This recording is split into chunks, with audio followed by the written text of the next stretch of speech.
¿Se han preguntado qué pasa cuando intentamos aplicar la lógica de la ciencia experimental en el derecho? Aunque pueda parecer una pregunta bastante simple porque el apartado científico nos ofrece datos, hechos y objetividad, la verdad es que es un poco más complejo que eso. El derecho no se trata únicamente de hechos fácticos, sino también de justicia, valores y principios. Por eso, en este video responderemos a 3 preguntas que nos permitirán adentrarnos más en la materia.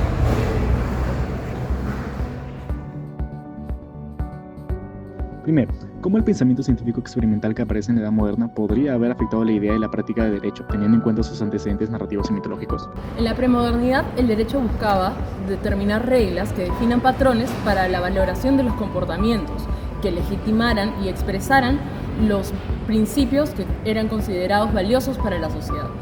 Para ello fue necesario implementar narrativas que orienten las normas hacia un sentido más comprensible para la población, muchas veces apelando a simbolismos que evocan emociones, como el miedo, la vergüenza o incluso la premiación ante la adhesión a estas ideologías. Las estructuras narrativas expresadas por los mitos, que ofrecían guías de acción tanto individual como colectiva en el pensamiento moral, partían de un proceso intuitivo deviniendo en una conclusión, la cual era posteriormente racionalizada, pero bajo una motivación o intención determinada. Es decir, los mitos eran una forma de racionalización intencionada para obtener verdades morales. Tras la caída del mundo romano, el conocimiento de la civilización se había concentrado bajo el poder de la Iglesia. Posteriormente, la escolástica surge como respuesta al oscurantismo. Busca conciliar la teología y la filosofía, presentando cierta apertura a la indagación y revelación de nuevo conocimiento especulativo, pero limitando sus conclusiones al no ser empírico. En la escolástica se buscaba la armonía del orden de Dios, no obstante, lo que descubre la modernidad es el caos de la experiencia humana. Es así que el pensamiento experimental desafía la necesidad de encajar las revelaciones del conocimiento dentro de dichos límites y establece el pensamiento científico, con lo cual se niega la supuesta armonía escolástica. Asimismo, a fines del siglo XV, con la expansión del mundo y de lo cognoscible, en la empresa del imperialismo español por los reyes católicos, se desata el debate de cómo proceder con los naturales de los virreinatos americanos. De ello se desprende la idea de un mínimo común entre humanos pese a diferencias culturales, la dignidad. Este debate implica un salto de paradigma mental para el método de desarrollo de la conquista, que tiene incidencias en la concepción del derecho, ser un imperio universalizante pero también unificador de culturas, hallar lo común en lo diverso. Ello coincide tanto con la estructura del pensamiento científico como con el desafío del derecho en un mundo moderno en constante crecimiento. Segundo, ¿cómo se concilian y o colisionan las premisas metafísicas de ese pensamiento, así como las etapas del proceso y método científico con la psicología y la epistemología ejemplarizadora del storytelling jurídico o protojurídico? El pensamiento moderno parte de la premisa de que existen hechos observables y objetivamente verificables, independientemente del sentido que les asignemos. En contraste, el storytelling jurídico asume que los hechos siempre llevan revestidos de un sentido moral e incluso teológico.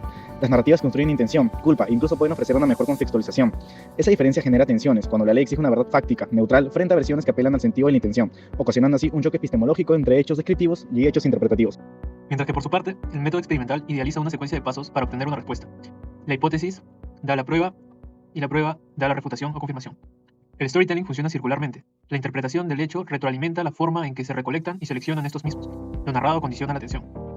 Peterson analiza cómo la aparición de la autorreferencia y la conciencia de la muerte contaminan la manera en que interpretamos anomalías.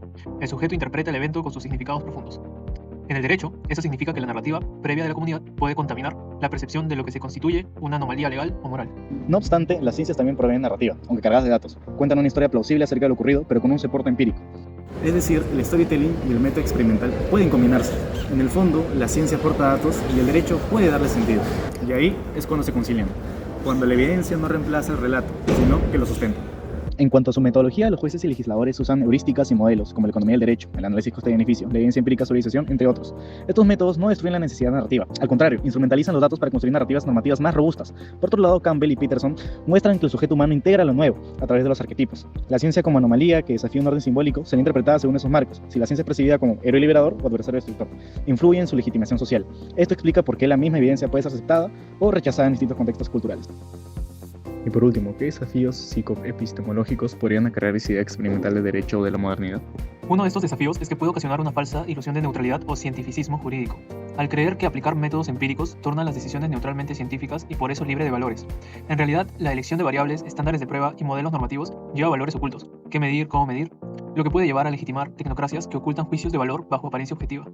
Campbell y Quintanilla recuerdan que la comprensión del otro y los marcos simbólicos son esenciales para la cohesión social. Su erosión produce alienación. Con la idea de derecho moderno se desplaza la autoridad narrativa. Al destruir el monopolio del pensamiento y el conocimiento, las instituciones técnicas ocupan el lugar de los relatos legitimizadores. Ello deriva en que especialización técnica pueda generar silos de conocimiento. Los juristas delegan en expertos sin integrar bien la evidencia dentro de una comprensión holística del caso. Esto empeora la percepción de injusticia y la desconfianza institucional. Entonces, si el derecho se define cada vez más por técnica y datos, se reducen los espacios democráticos donde la ciudadanía participa narrativamente en la construcción del sentido normativo. lo que puede aumentar la tecnocracia y reducirse la deliberación pública.